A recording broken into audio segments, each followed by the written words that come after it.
Welcome back to the membership tutorial. This is lesson 2. We will be picking up where we left off in lesson 1.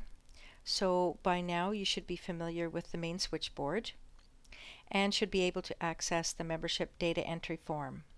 So we're going to open that again for this lesson. We're at our membership switchboard and we're going to click the data entry icon. Okay. I have since added a few more records just to have just to populate my database. You can see my list is growing, and we are going to choose. You're going to choose the individual that you're entering in our first lesson. That would be a good place to start. So because we're going to add address information and codes, I'm going to choose Patty for mine to just enter data. Maybe not. Patty's got some in it. Let's pick one who doesn't have any information. How about Sarah? There we go. Okay. What we're going to do is a couple of things today in this lesson. We're going to focus on the general information in the General tab. We are going to look at the resource codes and the member codes, member status, the miscellaneous code, and briefly payroll. We are also going to open up the mini helper. The mini helper is located, any mini helper is located in the menu of a form, and it's always going to say SOS. So you can click on that and we'll open that up. You can see here that we have everything covered. All of the tabs in the membership data entry form are covered here.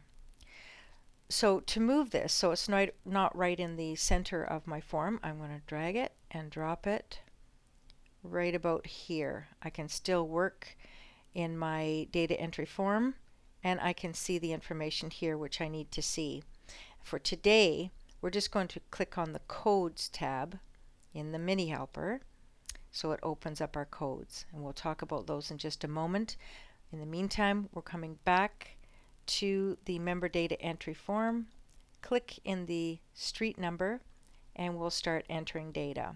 In just a couple of seconds, I just want to briefly go over these tabs. So in the membership data entry form, we have 5 tabs.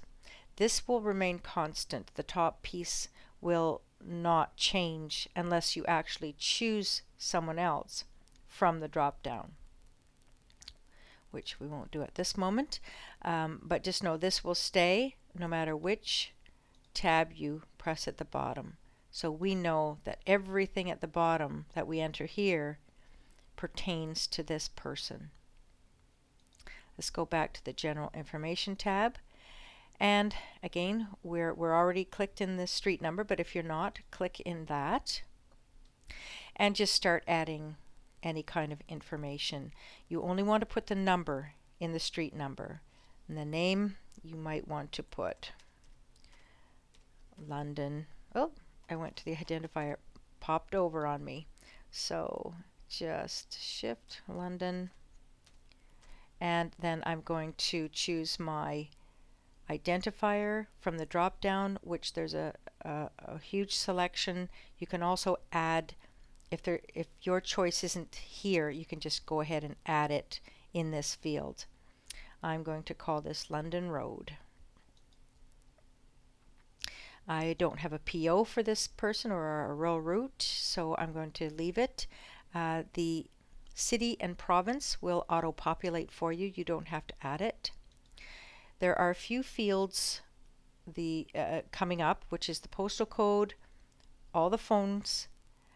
They all have formatting already in the field, so they won't let you put something incorrect in. Say you have you put in a lowercase, which I have my lowercase on, but it's automatically uppercasing it for me. So I have to put in number, letter, number, letter, number, letter. So if that's wrong, it will give you an error message. Watch what happens. Okay, so it's telling me that's no good. It's not letting me. So I'll put my number letter number. The direction drop down is for addresses that have east or north or northwest, anything like that tagged on the end. And you can add new here. Just by clicking on the Add New button, you can add as many as you like and exit out. Oops, I didn't click that. That's not closing. Okay. Just had a little tiny glitch in my software here, or not my software, but in my computer. So, add new, close out, choose it from the drop down.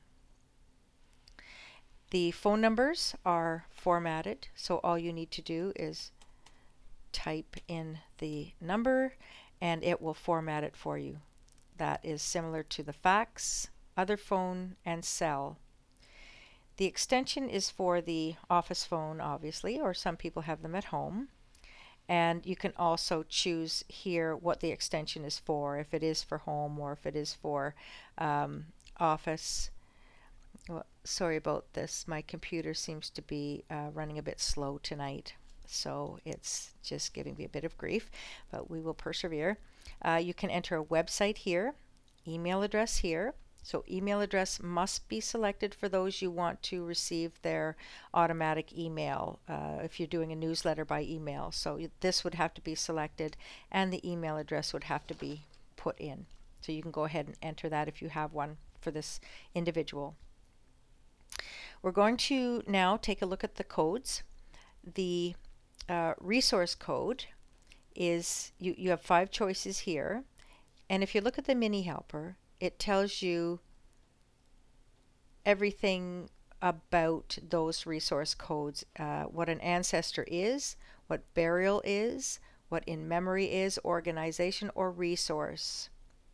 Tells you what they are, and especially with the organization, make sure you read that because they don't appear, if it's an organization, they won't appear in the parishioner reports. You don't want organizations to show up there at all. The member code is a parishioner, a communicant, executive, occasional donor, and it's explained here as well in the mini helper, so you can go back and forth just to check, and it tells you whether they're on the roll or not. Occasional donors, they are a one-time donor or someone who comes in 1 or 2 times a year. They are not on your roll. And a communicant is someone who's baptized, who receives the Eucharist, who attends the Anglican Church, and they are on the roll. Okay. Let's go down to status. My computer's going to do this again. It's going to blink. Okay, so now we'll go down to the member status. Again, this one is defaulted. The parishioner code is defaulted, or the member code is defaulted to parishioner. The member status code is defaulted to active. If that is different, then you need to select or just delete whatever you need to do there. If it's an organization, they're not a parishioner and they're not active in your church, so you can just delete both of these for those types. So active, we have account. So if someone is the Boys and Girls Club, that's an account. The Ladies Union of Canada, that's an account. So they give you money for rental, or they donate some funds to the church in some way, or they don't. They just come to the church and you want them in your database for mailings or for whatever. You can choose them as an account. They won't show up in any of your reports. They can be active, archived, and we'll talk about archives in another tutorial. They can be a fringe member or non-active.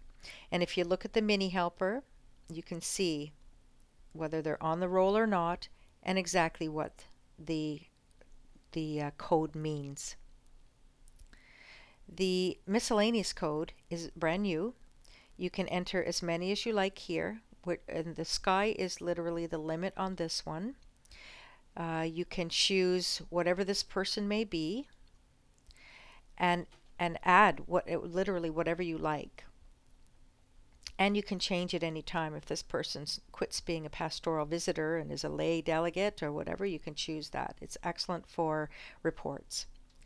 The payroll code and payroll setup, we will visit this in another tutorial, but for now, that ends this lesson number 2. I'm just going to close the mini helper, close this form, and close the switchboard, and we're back at the main switchboard. See you in lesson 3.